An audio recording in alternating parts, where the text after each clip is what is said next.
साहित्यम competition classes YouTube channel पर आज हम देखते हैं अव्यय प्रकरण क्या है। अव्यय क्या है? अव्यय का ज्ञान जो है प्रत्येक छात्र को होना आवश्यक है। इनके प्रयोग और अर्थ दोनों की ही जानकारी जरूरी है। इसके अभाव में अनेक त्रुटि या स्खलन होता रहता है। इसके ज्ञान के बिना त्रुटि का निवारण असंभव ही है। इसलिए संक्षेप में इनका विवरण प्रस्तुत किया जा रहा है। स्वर, च, तु, ह, व आदि निपातों की अव्यय संज्ञा है। अव्यय ऐसे ही शब्द को कहते हैं जिसके रूप में कोई विकार न उत्पन्न हो, जो सदा एक सा रहे, जिसका व्यय न हो, अर्थात जो लिंग वचन के अनुसार घटे बढ़े नहीं, वही अव्यय है। इसी को संस्कृत में कहा गया है, सदृशम त्रिषु लिंगेषु सर्वासु च विभक्तिषु वचनेषु च सर्वेषु यत्र व्येति तदव्ययम्। उदाहरण के लिए देखिए, कुछ दिया गया है। उच्चैः ऊंचे, नीचैः नीचे, अभितः चारों ओर आदि। अव्यय चार प्रकार के होते हैं। उपसर्ग, प्रीफिक्सेस, क्रिया विशेषण, एडवर्ब जिसको कहते हैं, समुच्चय बोधक शब्द, कंजक्शन, नंबर 4 है मनोविकार सूचक शब्द, इंटरजेक्शन। जिसमें हम समुच्चय बोधक अव्यय को शब्द को पढ़ चुके हैं। आज हम उपसर्ग क्या है इसके विषय में विस्तार से देखते हैं। आगे क्या है उपसर्ग में।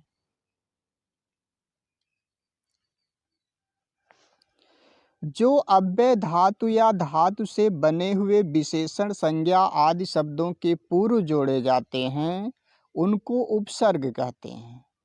इनके द्वारा धातु का अर्थ कुछ परिवर्तित हो जाता है। इनके द्वारा ही धातु के विविध अर्थों का प्रकाश होता है। उदाहरण के लिए क्री धातु का अर्थ है करना, किंतु इनके पूर्व उपसर्ग लगा करके अपकार, उपकार, अधिकार आदि शब्द बनते हैं। ये उपसर्ग धातु के साथ उसके पूर्व लगते हैं।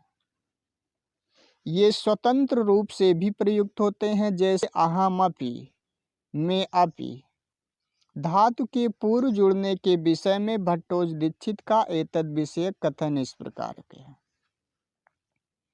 क्या कहते हैं, आइए आगे हम देखते हैं। उपसर्गेण धात्वर्थो बलादन्यत्र नीयते, पराहार, प्रहाराहार, संहार, विहार, परिहारवत्। उपसर्ग से कभी धातु का अर्थ उल्टा हो जाता है, कभी वहीं रहते हुए अधिक विशिष्ट हो जाता है, कभी अपरिवर्तित ठीक वही रहता है। यह भाव अधोलिखित श्लोक में इस प्रकार प्रकट किया गया है। धात्वर्थम बाधते कश्चित् कश्चितम अनुवर्तते, तमेव विशिष्ट नष्ट्यन्य उपसर्ग गतिस्त्रिधा। उदाहरण के लिए, जयः का अर्थ है जीत, किंतु पराजय का अर्थ है हार, उससे बिल्कुल उल्टा। भू का अर्थ है होना, वहीं उसमें परा उपसर्ग लग जाने पर पराभू का अर्थ है हराना। पराभू का अर्थ है हराना। जय का अर्थ है जीत, परा उपसर्ग लगा दिए, पराजय हो गया हार। भू का अर्थ है होना, पराभू का अर्थ है हराना, परा उपसर्ग इसमें लगा दिए। देखिए प्रभु,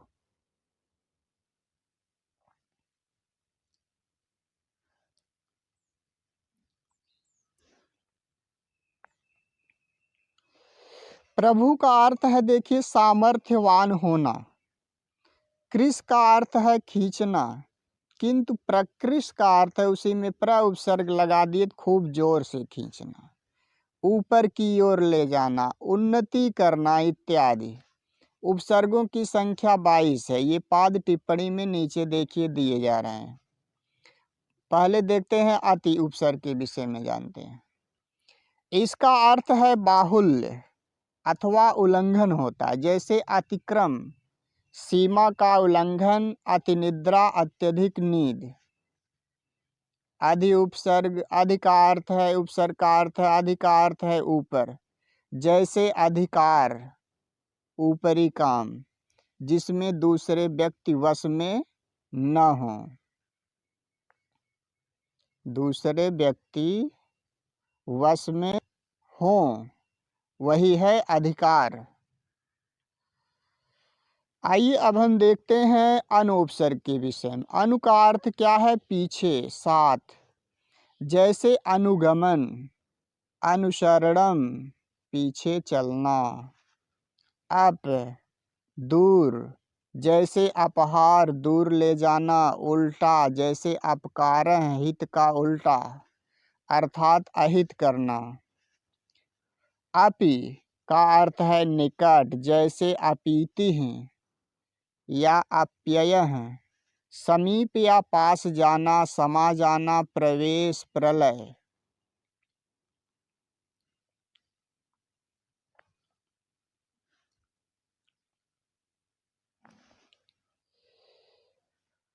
अभि, और।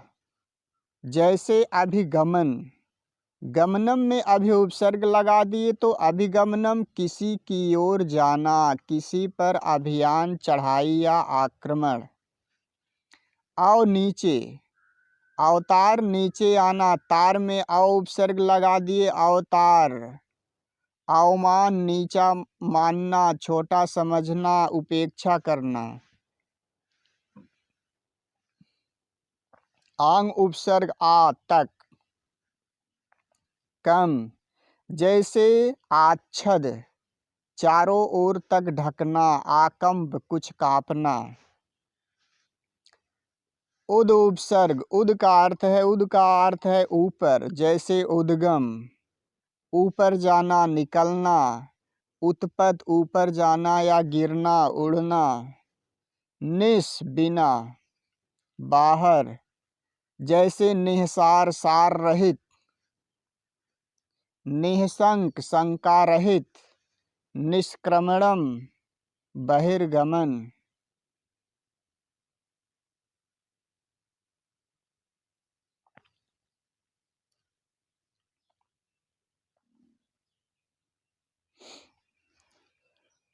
परा, उल्टा, पीछे, जैसे पराजय, हार, पराभव, हार, परागतः, लौट गया। परि, चारों ओर, जैसे परीखा, चारों ओर की खाई। प्र, अधिक अर्थ में, जैसे प्रणामः, अधिक झुकना। प्रबलः, अधिक बल वाला। प्रति, उल्टा, और, जैसे प्रतिकारः, बदला लेना, विपरीत या अनुचित करना। प्रतिगम, किसी की ओर जाना।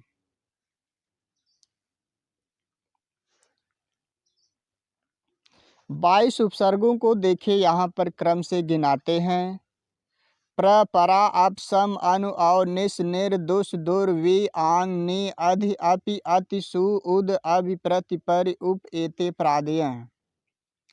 और इसमें देखिए नीचे बतलाते हैं कि अमरकोश के अनुसार अपि के अतिरिक्त 5 अर्थ और होते हैं। जैसे गरहा अर्थात निंदा, समुच्चय, प्रश्न, शंका, संभावना।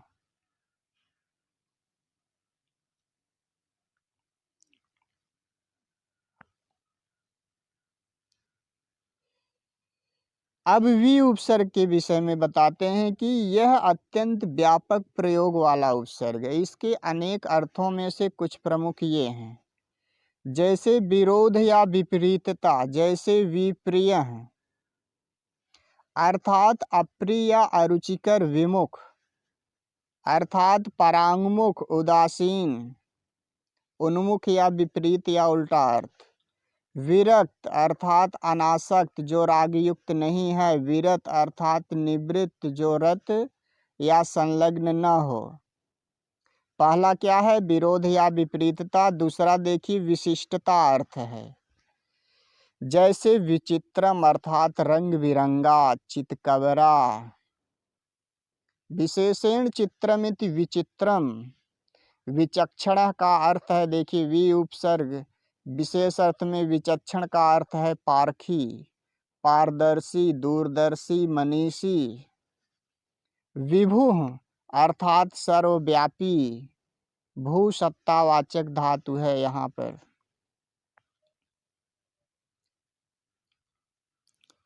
भी उपसर्ग का तीसरा अर्थ है पार्थक्य या अलगाव, जैसे विचेता अर्थात संज्ञा रहित, निःसंग या बेहोश। विगतम चेतो यस्य सः। विच्छाया अर्थात कांतिहीन, कांतिहीन। विच्छाया अर्थात क्रांतिहीन या निष्प्रसह अर्थात लाचार। विगतो वसः स्वाम्यधिकारो वा यस्य सः। सम उपसर्ग अच्छी तरह, जैसे संस्कारः अच्छी तरह किया हुआ, अच्छी तरह किया हुआ। सु अच्छा, जैसे सो पुरुषः अच्छा व्यक्ति।